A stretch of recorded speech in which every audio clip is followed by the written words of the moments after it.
Hello and welcome to the weather update. It's October 15th, 2019, and yes, we had a nice clear day today. There was some cirrus that kind of rolled in toward later in the afternoon, but you're looking at the skies across the area. You can see that cirrus. It was more to the south, but some of it kind of rolled in on us a little bit, but it was a really nice day today.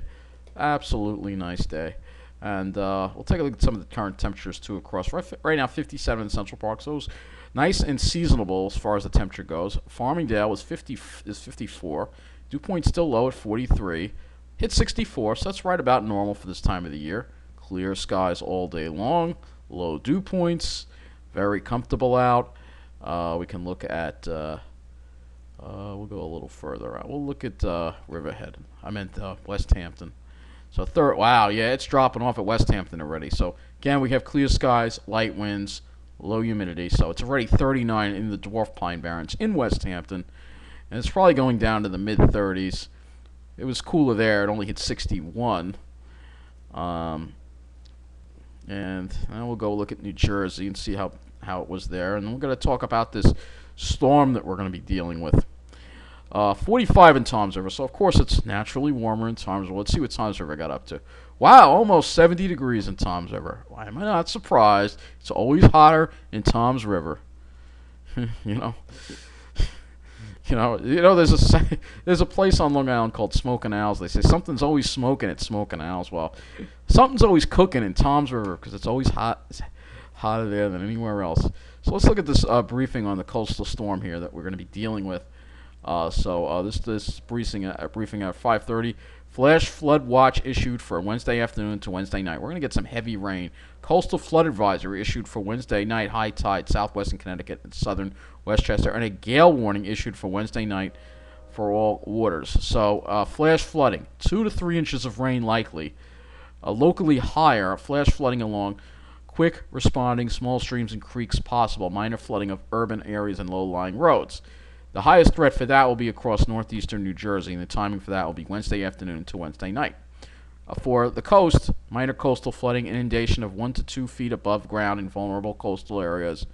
Minor dune erosion possible along the Atlantic Ocean beachfront. And widespread minor coastal flooding for southwestern Connecticut, southern Westchester, and localized minor flooding for Long Island, southeastern Connecticut. This is during times of high tide Wednesday night. Strong winds, 20 to 30 miles an hour with gusts 40 to 50 miles an hour. Scattered power outages, several down trees and power lines. This is the entire tri-state region. Late Wednesday night into Thursday.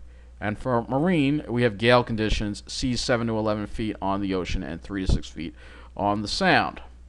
All right, so the greatest impacts, we all have elevated impacts for the flash flooding, coastal impacts, strong winds, and significant impacts for the marine, and this could definitely affect the South Shore. So flash flood watch in effect from 4 p.m. Wednesday to 4 a.m. Thursday. Heavy rain. This is their forecast.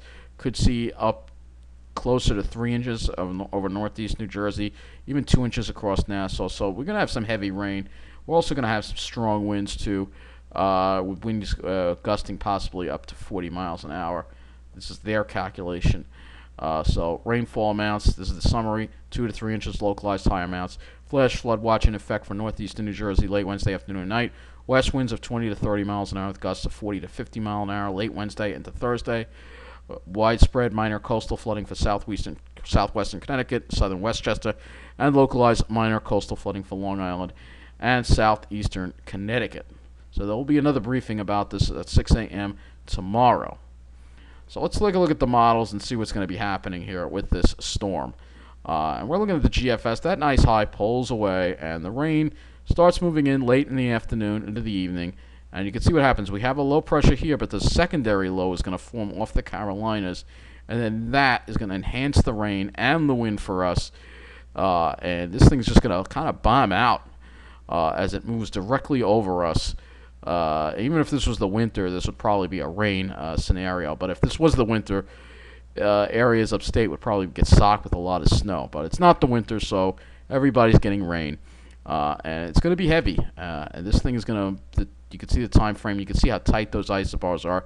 Then it moves away, and then we're left with mix of sun and clouds for Thursday and Friday. Maybe more sun by the weekend. And then we have to watch this system here. Something else is going to get going. And then we could have another repeat of that.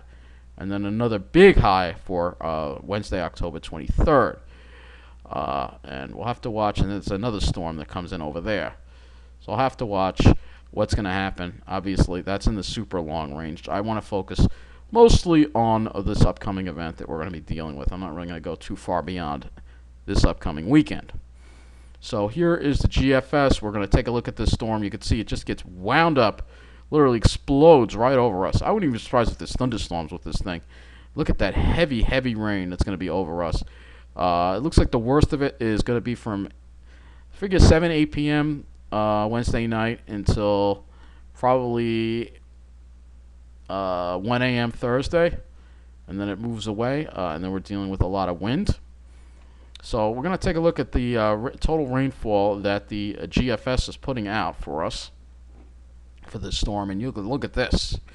So we could see, again, lower Hudson Valley over 2 inches of rain, and even parts of Nassau County up to 2 inches of rain. And then for the rest of the island, probably between 1 and 2 inches of rain. And the same goes for New Jersey. Except for northeastern New Jersey, we could see over 2 inches of rain. The other concern, of course, is the wind. So we're going to look at the wind dynamics here. So we move it over here, and you see this thing, and the winds really start picking up as we get into, this is the wind speed, and you can see we could have some sustained winds in the 40s out over the east end as this thing, and then behind the system we'll also have some strong winds.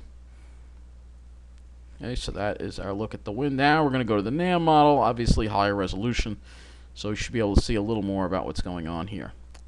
So we'll start with the winds. See, winds stay light, and then the winds start picking up as we go into tomorrow night. Right, it's actually, it doesn't kick the winds up too much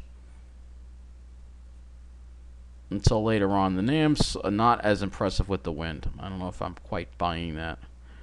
I don't know why it's not, but for some reason it just has a weaker system.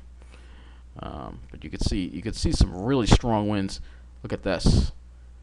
So these could be severe thunderstorms over here, where those strong winds are. So I want to look at the dew points. So we're going to see the kind of moisture that's going to be advected into the area tomorrow. So this will also show the winds too. So you can see we have a very strong low-level jet that's going to come in, bring in the humidity. It just has the low a little further offshore, I guess, so that's why it doesn't get us into the warm sector as much. But you're going to see the humidity is going to rise, and then that dry air comes in for later Thursday into Friday. Let's take a look and see how it's going to model the precipitation here.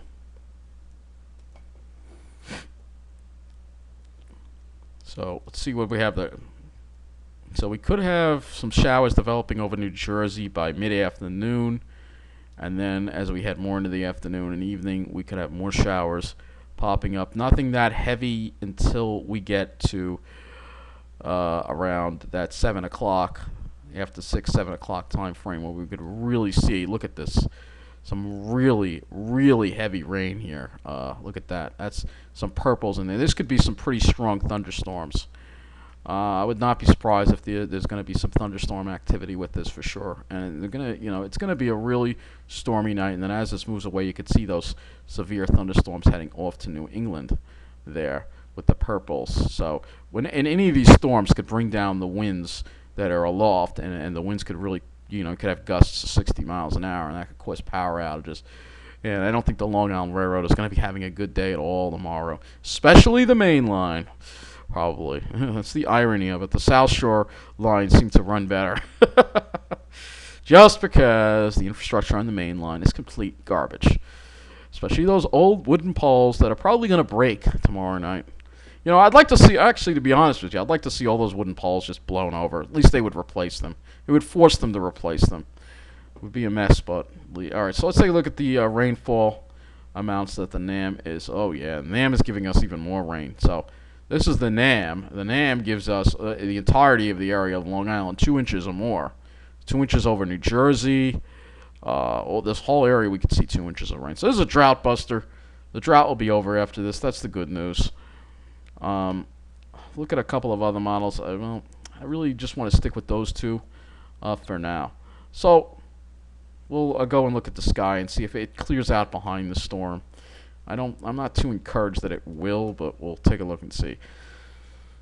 So behind the storm, we have plenty of cloudiness, because there's just going to be a lot of instability clouds, and I think that goes right into Friday too.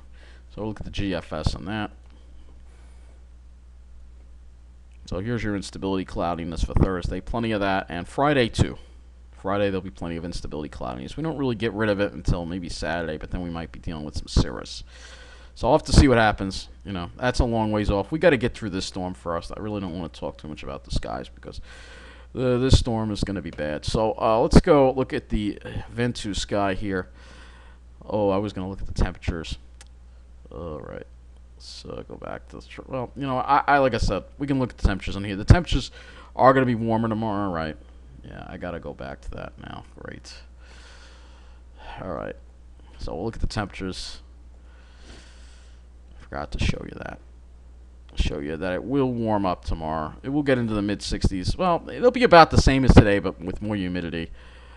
And then we go into Thursday. Temperatures dropped in the mid-50s with that strong northwest wind, and then we're seasonable for the weekend. Maybe it warms up a little more on Sunday. Like I said, I'm not really going to focus too much on that. I'm already wasting too much time on this. We'll just look at the dew points again to show you the moisture coming in.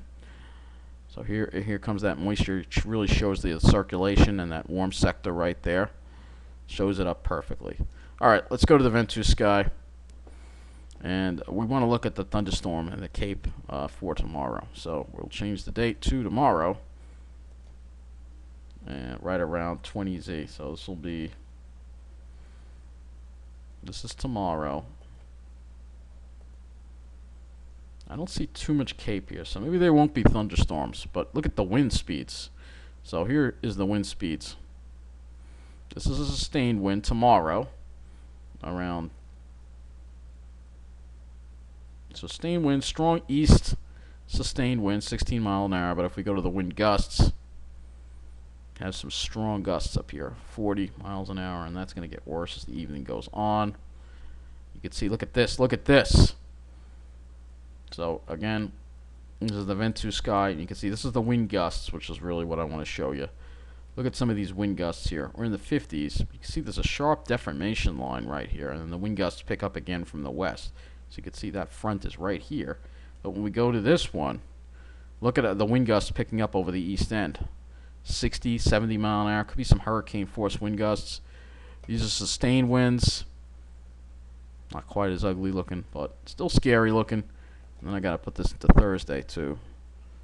Put this into Thursday.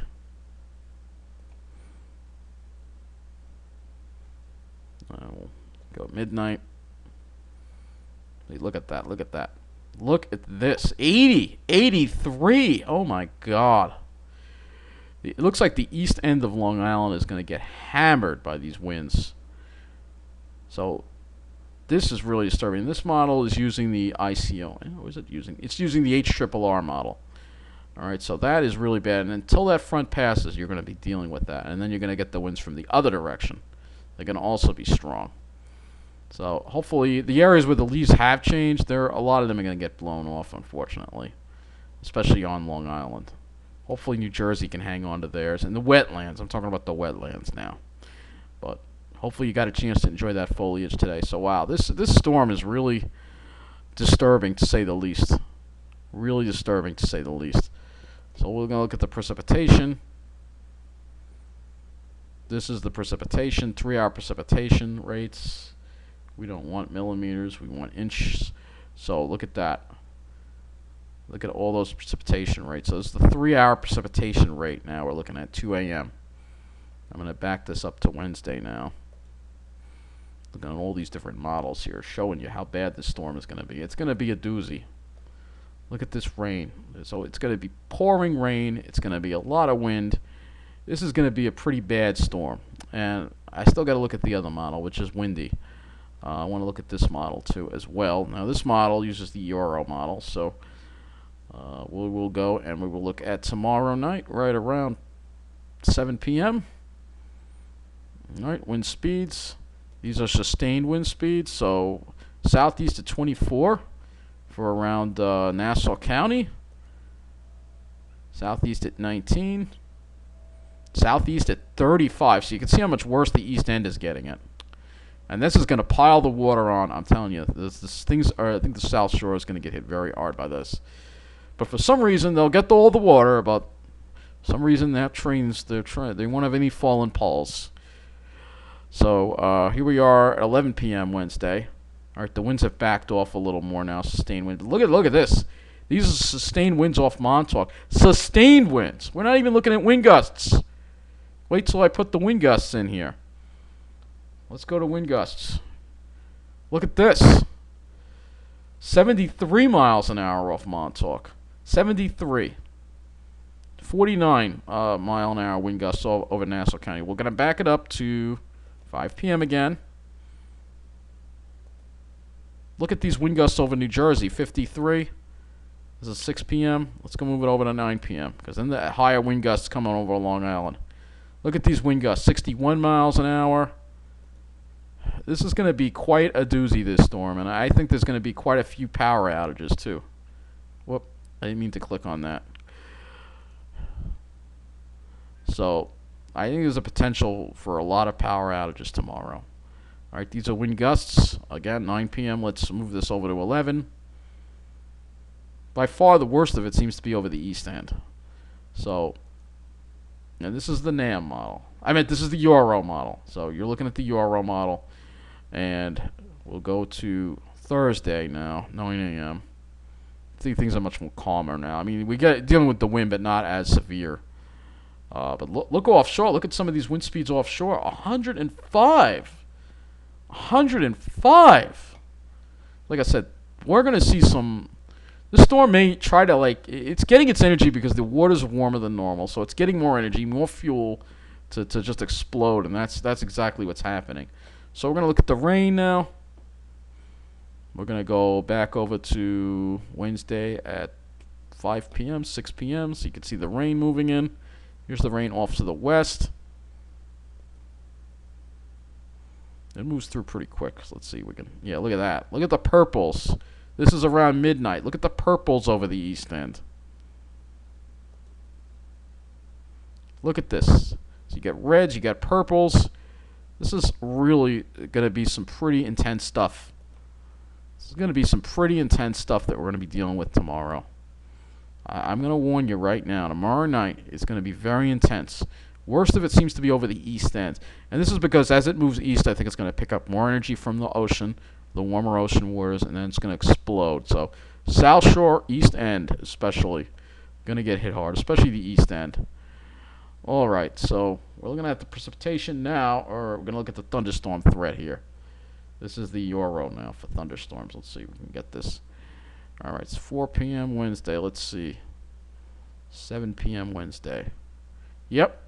So I think there will be a risk. This is a different index, but I still think that with all the energy in the atmosphere, I think there could be some thunderstorms for sure. So you could see that risk over Long Island. Let's move that to 11 p.m. So, yeah, I definitely see that risk there. All right, so now we go and look at the waves. Let's go look at the waves. Let's see what's going to happen. So this is 5 p.m. Waves don't look too bad right now. Well, 7 feet. Let's go to 9 p.m. Gets a lot worse. Look at 9 p.m. We got 10 feet seas right off the South Shore here. And look at the east end. The east end is going to get hammered. 13 feet, 14 feet off the 15 feet. So this storm is going to be a significant storm. And I think, this is going to be like getting a tropical storm. So I got to warn you. Here are the seas here. And I think it's going to be worse than what we dealt with last week with Melissa. So be prepared for a rough night tomorrow night. I will keep you posted as long as I can about these storms. Hopefully the power does not go out here, but again, I'm warning you, it's going to be a rough night tomorrow night. So I would avoid travel, especially after 7 or 8 o'clock. And if you're depending on the Long Island Railroad, especially the main line, I would urge you to leave work early tomorrow. Anyway, that does conclude this weather update. Take care, and thank you for watching.